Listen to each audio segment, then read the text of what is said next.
היי, אני אלה, ויש לי פסוריאזיס. לכבוד יום המודעות הבינלאומי למחלת הפסוריאזיס, ובעקבות התהליך האישי שאני עברתי עם המחלה, החלטתי להכין סרטון הסברה. אז כמו בכל סרטון הסברה, נפתח בשאלה הצפויה. מה זה לעזאזל פסוריאזיס? ובכן, פסוריאזיס, או בשמה העברי שגורם לה להישמע אפילו יותר גרוע, ספחת, היא מחלת עור אוטואימונית כרונית, שמתבטאת ברבדים עוריים לרוב בצבע אדום סגול המכוסים קסקסת. אוטואימוני מה זה מישהו שעושה אימון גופני לעצמו? לא בדיוק. אוטו פירושו עצמי, ואימיוני זאת אומרת חיסוני. במחלות אוטואימיוניות, מערכת החיסון של הגוף תוקפת תאים ורקמות של הגוף עצמו. במקרה של פסוריאזיס, העור תוקף את עצמו. תאי העור מתחלקים במהירות מוגזמת, וגורמים לעור להיראות איכסה פיכסה. זה משפיע על מרפקים, ברכיים, קרקפת, קצת כמו שמכינים גביש במי סוכר, למי שיצא להתנסות בזה. הפסוריאזיס צריכה טריגר, היא צריכה משהו להתאפס עליו. אז זה יכול להיות צלקות, שריטות ודברים כאלה. ובנוסף לכל הדברים הנחמדים שציינתי, היא גם פוגעת באיכות החיים ויש לה השפעות פסיכולוגיות נרחבות על אישיות החולים. כ-240,000 ישראלים, בערך 3% מהאוכלוסייה, סובלים מפסוריאזיס בצורה כזו או אחרת. והמחלה לרוב פורצת בגילאים 10 עד 30. אז למה זה בעצם קורה? דבר ראשון, חשוב להדגיש, פסוריאזיס זה לא מדבק. פסוריאזיס היא לא מחלה גנטית, אבל יש קשר גנטי, כלומר צירוף של כמה גנים יכול לגרום להתפרצות שלה. ההתפרצות עלולה להיות מושפעת מלחץ נפשי, וברגע שמזהים את המחלה היא כרונית. רוב הטיפולים כיום מטפלים בביטויים של המחלה ולא בגורמים שלה. אז איך מטפלים בפסוריאזיס? הטיפולים מתחלקים ל4 סוגים עיקריים. יש טיפול פנימי, שהוא בעיקר למקרים קשים ומאוד נרחבים בגוף, שזה יכול להיות כדורים, קפסולות, זריקות. לי אישית לא היה ניסיון בזה. יש טיפול מקומי, שהוא רק באזור הנגעים, שזה יכול להיות שמנים, משחות, קרמים. הדברים האלה עוזרים לקלף את הקסקסים, להאט את ההתחלקות של התאים, לתת לחות לעור. יש כל מיני משחות עם סטרואידים שלא כדאי להשתמש בהן לזמן רב. וקרם לחוט זה החיים שלי. סוג נוסף של טיפול הוא שינוי תזונתי. הוא לא מוכח ב100%, אבל יש שטוענים שאכילה של דברים מסוימים ואי אכילה של דברים אחרים עוזרים להקל על התסמינים של המחלה. אני למזלי לא הייתי נואשת מספיק בחיי בשביל לעשות שינוי תזונתי בשביל שום מטרה. סוג הטיפול הרביעי הוא פוטותרפיה. לפני שנרחיב, קצת פיזיקה. נתחיל מהבסיס. זהו הספקטרום האלקטרומגנטי. התרשים הזה מכיל בתוכו את כל סוגי הגלים האלקטרומגנטיים, מסודרים מאורך הגל הארוך ביותר והאנרגיה הנמוכה יותר, עד לאורך הגל הקצר ביותר ולגלים המסוכנים יותר. למשל, גלי רדיו, גלי מיקרו, האור הנראה, קרני רנטגן ועוד סוגים שונים. באזור האור הנראה ניתן לראות מצד אחד את קרינת האינפרה-אדום, תת-אדום, ומצד השני את האולטרה סגול על סגול. הקרינה האולטרה סגולה מתחלקת לשלושה סוגים בסיסיים על פי אורכי הגל. UVA היא הקרינה הפחות מסוכנת מבין השלוש. האטמוספירה בקושי מסננת אותה, והיא גורמת להזדקנות העור ועלולה לגרום גם לסרטן העור. UVB היא קרינה שידועה כגורם העיקרי לשריפה של העור. האטמוספירה מסננת חלק ממנה, אבל גם היא עלולה לגרום לסרטן העור. UVC היא הקרינה המסוכנת ביותר מבין השלוש, אבל היא מסוננת לחלוטין על ידי האטמוספירה שלנו.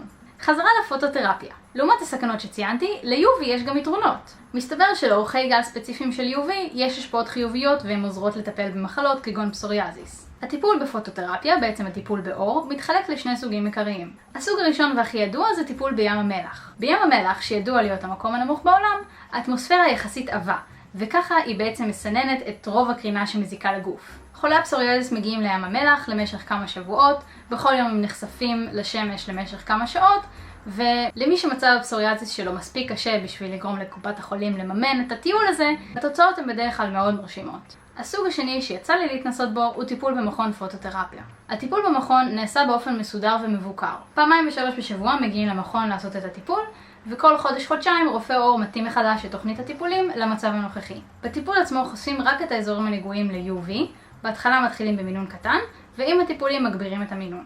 את האזורים שלא רוצים לחשוף ל-UV מכסים, וכדי להגן על העיניים שמים משקפי מגן, שנראים ממש מטופש.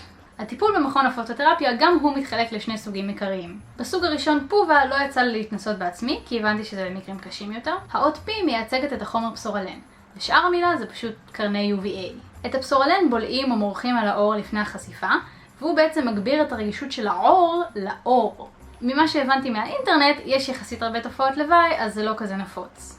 הסוג השני, המושיע שלי, זה NB-UVB. NB פירושו narrow band, זאת אומרת אורך גל צר מאוד, ו-UVB זה UVB. מחקרים גילו שחשיפת האור לאורך גל של 311 עד 313 ננומטרים היא המועילה ביותר למחלות מהסוג הזה. בטיפול מהסוג הזה לא צריך בשורה לן, פשוט נכנסים, שלום אור, להתראות. וזה לדעתי כל מה שאתם צריכים לדעת בנושא הזה.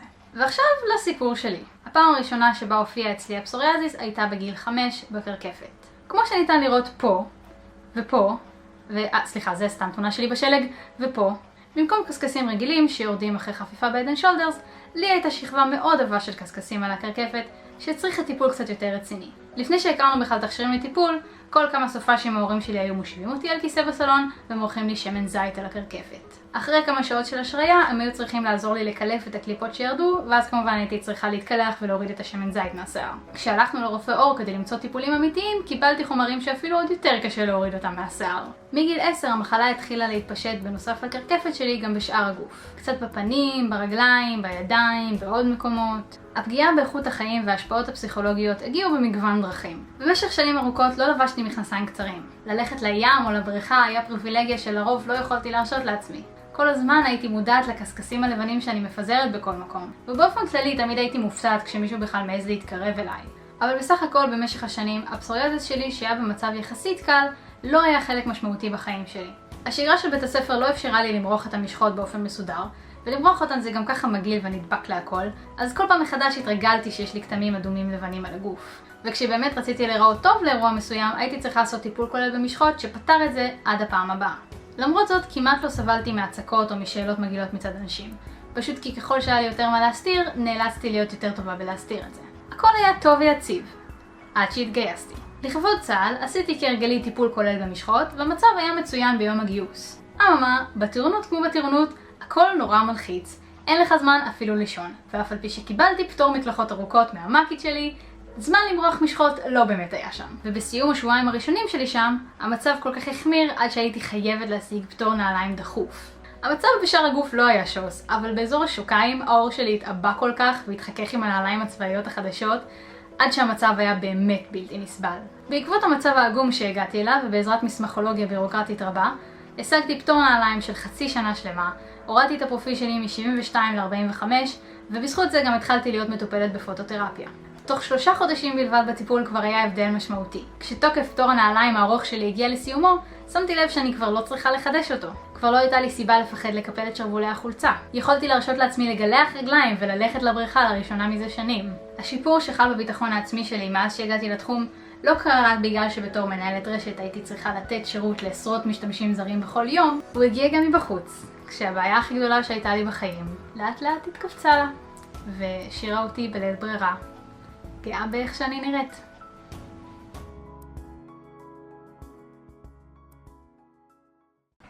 יש לציין שלבשתי את חולצת החלל שהוא כמו קסקסים שלי